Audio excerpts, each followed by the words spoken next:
Adik-adik, bahagia tuh di mana? Di pikiran, di tubuh, di hati. Di hati. Ada orang yang miskin tapi hatinya bahagia. Ada orang yang kaya raya tapi belum tentu bahagia. Benar? Pertanyaannya, di hati yang seperti apa orang bisa bahagia? Ini penting nih deh. Adik-adik pasti nanti nyari kebahagiaan. Ada di sini pun belum tentu bahagia. Padahal tempat enak, udara sejuk, lapang, kawan-kawan di sini baik-baik, insya Allah diajari kebenaran, waktu ibadah diingatkan, belum tentu bahagia. Bahagia itu mau tahu tidak di mana? Ala bizikrillah tatmainnul qulub. Jadi kalau orang ingin berubah harus diawali dengan hati. Hati yang bagaimana?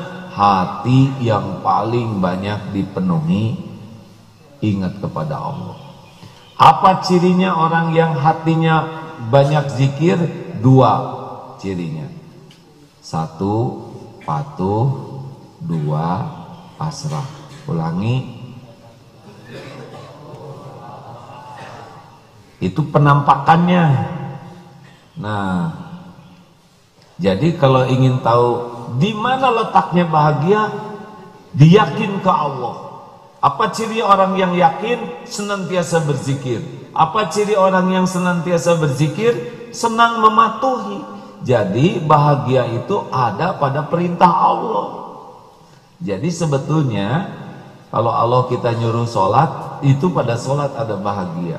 Kalau Allah nyuruh kita baca Quran, di sana ada bahagia. Kalau Allah menyuruh kita nolong orang, di sana ada bahagia. Jadi kalau adik-adik nanti ingin merasakan bahagia, patuhi saja apa yang Allah sukai. Allah lah yang paling tahu bagaimana kita bahagia, dan Allah yang bisa memberikan bahagia, dan bahagia itu diberikan pada kepatuhan pada perintah Allah. Allah melarang kita ngomong jelek. Allah menyuruh kita falyakul khairan aw liyasmut. Nah, pada di sanalah ada bahagia. Jadi orang yang ngomong jelek terus tidak ada bahagia. La taghdab walakal jannah. Jangan marah-marah, bagimu surga. Artinya tidak ada bahagia bagi orang yang pemarah. Bahagia itu justru bagi orang yang bisa mengendalikan marah. Nih, surat Al-Hujurat ayat 12. A'udzubillahi minasyaitonirrajim.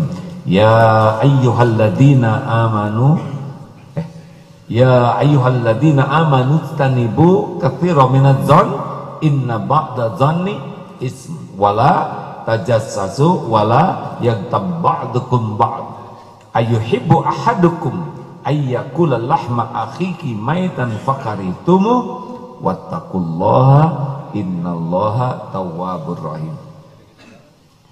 Hei orang-orang yang beriman, jauhi prasangka, karena sebagian dari prasangka itu dosa, namanya su'udzon.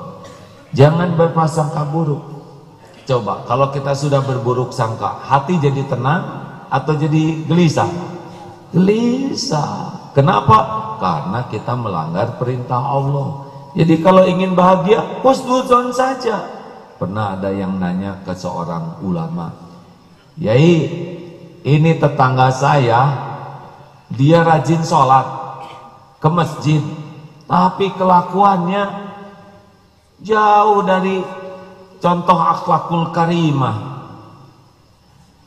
Mulutnya marah-marah, pelit, gampang tersinggung. Padahal rajin ibadah, Yai.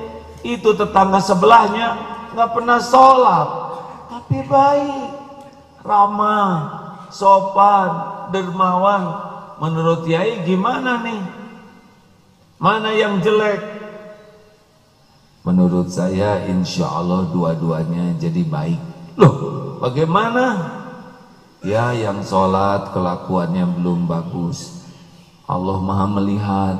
Mudah-mudahan berkah dari rajin ke masjid oleh Allah diubah akhlaknya jadi baik, karena Allah tidak menyia-nyiakan kebaikan. Lah itu yang nggak mau sholat gimana? Kalau dia baik hatinya, suka dermawan, semoga Allah memberikan hidayah sehingga nanti dia bisa jadi ahli sholat dan juga jadi baik. Ya kita doakan saja. Kalau gitu yang jelek siapa? Yang jelek kamu yang ngomongin terus orang. Yang jelek itu adalah orang yang sibuk berprasangka buruk kepada orang lain dan senang melihat keburukan orang lain karena dengki. Nah, hadirin sekalian, enak dengernya? Enak dengernya? Coba bandingkan. Itu yang salah, hancur dia, ngaco tuh orang yang ke masjid nggak sholat, malu-maluin. Itu gimana yang nggak sholat tapi baik gak diterima? Gimana? Memang dua-duanya punya kesalahan, tapi kita husnuzon ke Allah, Allah menolong mereka jadi lebih baik, betul? Bukan kita yang memvonis, kita juga ingin orang tuh jadi baik. Enak hadirin, lihat preman, sampah masyarakat, amit-amit jebang bayi, hidung pakai kolotok. Jadi selesai masalahnya? Tidak, mudah-mudahan. Ini ibunya melahirkan pasti ingin punya anak yang soleh. Dia juga makanya ditato pakai segala sesuatu itu karena ingin kelihatan mulia, tapi belum tahu ilmunya. Mudah-mudahan Allah memberikan hidayah. Berapa banyak yang wajahnya bertato, badannya bertato, dan juga sholatnya bisa lebih khusyuk. Dek, Aa pernah melihat sebuah tayangan nih adik-adik.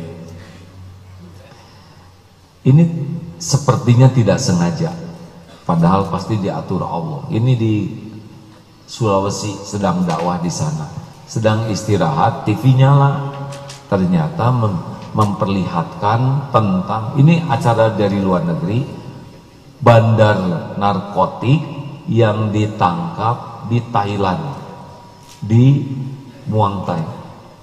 Ditangkap karena penjahat besar, maka orangnya orang Australia, bule, ditangkap, dihukum.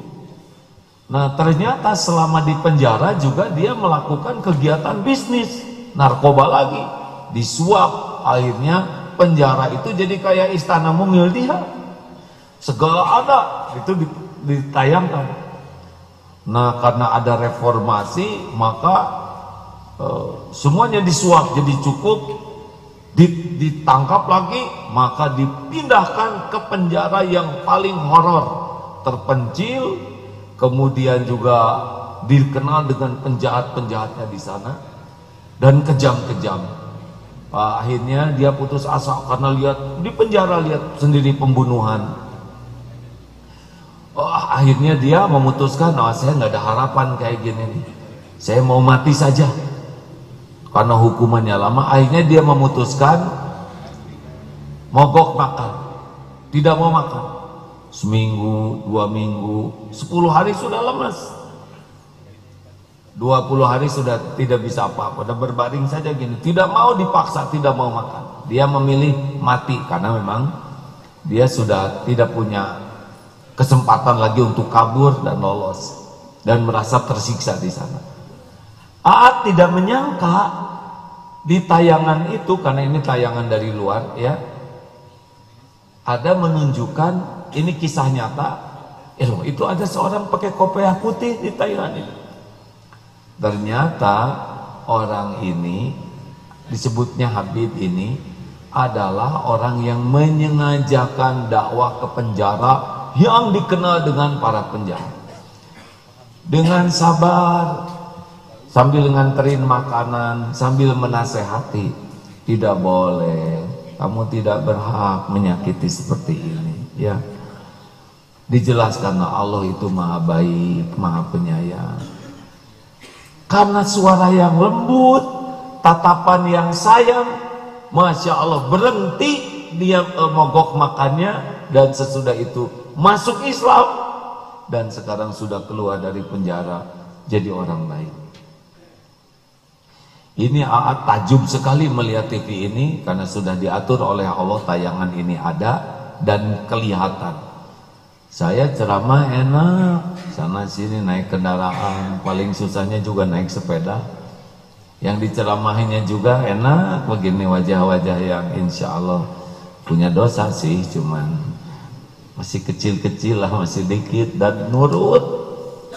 Lah beliau datang sendiri ke penjara. Penjaranya juga bukan penjara yang gimana, penjara yang dipenuhi dengan penjahat-penjahat besar. Dan beliau sabar. Dan Masya Allah, dengan kesabarannya, keikhlasannya, itu penjahat terbesar itu bisa bersyahadat dan direkam jadi ke seluruh dunia mengetahuinya. Lihat nih deh, orang yang berakhlak baik, orang yang patuh ke Allah, bisa menyalurkan kepatuhan kepada Allah. Dan ternyata menurut orang penjahat ini, saya belum pernah merasakan kebahagiaan kecuali dengan sesudah menjadi seorang muslim.